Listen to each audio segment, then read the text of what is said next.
é que você vê todo esse processo de transformação na China? E eu vou fazer uma segunda provocação. Esse é um modelo para os países do sul global?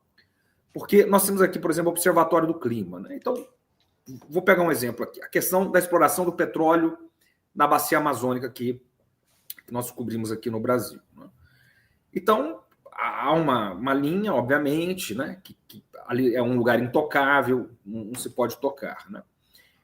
Há uma outra linha, digamos, que vai dizer que, digamos, uma outra linha, vou pôr lá no oposto, né, embora não seja bem isso, que vai dizer que a questão econômica é a única prioridade, né, que vai envolver aí, digamos, negacionistas climáticos, enfim. É uma linha do meio, um caminho do meio, que acredita na utilização de combustíveis fósseis e, ao mesmo tempo, na transição energética. E como essa própria utilização vai financiando a transição energética, que é mais ou menos o que a China é um laboratório, digamos, um exemplo global. Então, também um exemplo para o mundo, para o sul global, mais especificamente, né, que precisa correr atrás. Ô, Pedro, você é muito amigo, hein? Famoso amigo da onça. Essa agora você me botou numa fria aqui, porque a gente sabe como é espinhoso esse tema da exploração do petróleo. Ali é um tema que divide, inclusive, o campo progressista, como você mencionou aí, é um tema com o qual eu tenho, inclusive, discutido com alguns colegas aqui e tal, né? Mas eu vou ser franco contigo, né? Eu acho que sim. Eu respondo dizendo sim. Eu acho que os chineses são, no meu entendimento, uma boa fonte de inspiração para isso, né? No que eu quero dizer? Quero dizer o seguinte: quando a gente olha para o processo de desenvolvimento da China e a gente chega no período atual e vê que a questão ambiental é hoje uma prioridade nacional, e é mesmo, e quando é colocado na China como prioridade nacional, isso não é conversa, não é discurso, não é slogan, isso é efetivo. Né? Então, quando o Xi Jinping fala em sociedade ecológica, isso não é propaganda eleitoral, né? Não é marketing, é de fato uma diretriz para as ações das políticas públicas na China e a forma como os chineses conseguem, como nenhum outro lugar do mundo, coordenar e direcionar o desenvolvimento nacional. Né? E eles fazem isso por instrumentos que são únicos da China, no qual eles conseguem coordenar as ações, os investimentos, as decisões de investimento das empresas públicas e também das privadas. Então, quando os chineses colocam lá, e eles fizeram isso em 2020, em 2030 nós vamos alcançar o pico nosso de emissões. Né? Então, assim, a partir de 2030 nós vamos reduzir, né, as emissões de carbono e tal. E, ao que tudo indica, eles vão fazer isso antes. Tem até os dados agora do primeiro semestre de 2025, em que já se aponta aí uma variação negativa das emissões. A economia está crescendo, mas está gastando menos energia e está emitindo menos gases do efeito estufa e tal. Né? Que a China ainda é o maior emissor de gases de efeito estufa, mas também a gente tem sempre que considerar que isso não é em termos per capita, nós temos que lembrar que é um país de 1 bilhão e 400 milhões de pessoas. Né? Mas por que eu estou falando isso? Porque eu estou dizendo o seguinte: os chineses hoje enxergam isso como uma prioridade, mas antes eles construíram as condições materiais para construir essa sociedade ecológica.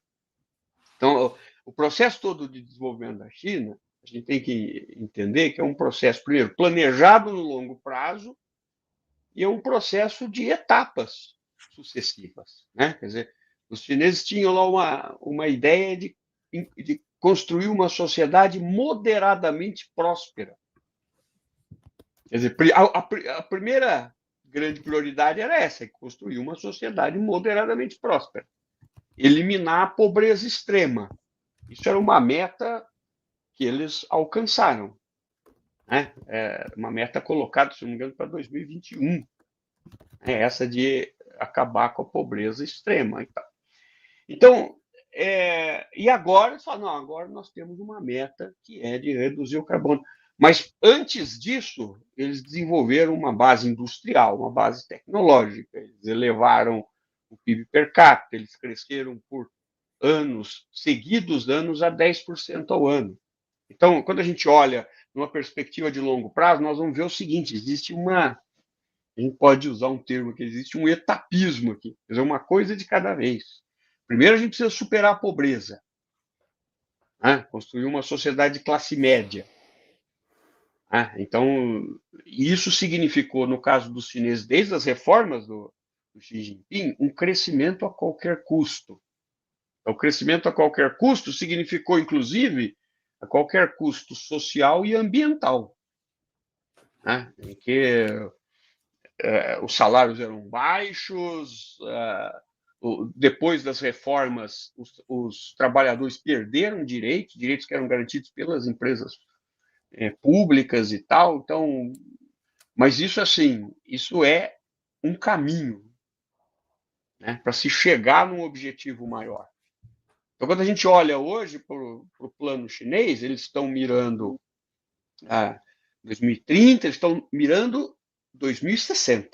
Eles estão falando, em 2060, a gente vai atingir a neutralidade de carbono. Eles têm metas para 2049. Então, assim, uma das coisas que, claro, que eu adoraria dizer que a gente deveria se inspirar isso é a capacidade de fazer planejamento de longo prazo. Mas algo que para a gente é particularmente problemático, né? Então, quem é que vai ganhar as eleições presidenciais o ano que vem? Como é que eu faço meta para 2049? Enfim, são especificidades do modelo chinês, né? Mas o que eu quero dizer é o seguinte, quando você entra nos anos 2000, e antes do Xi Jinping, se a gente pegar o Hu Jintao, se eu não me engano, foi em 2004 que ele lançou o conceito de sociedade harmoniosa.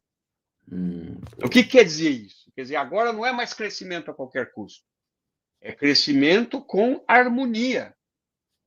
O que quer dizer crescimento com harmonia? Crescimento socialmente harmônico, para reduzir desigualdade, porque durante o período da reforma a desigualdade cresceu extraordinariamente. Se você pegar os dados hoje, entra no site do Banco Mundial e olha o índice de Gini, você vai ver que a concentração de renda na China está caindo, né?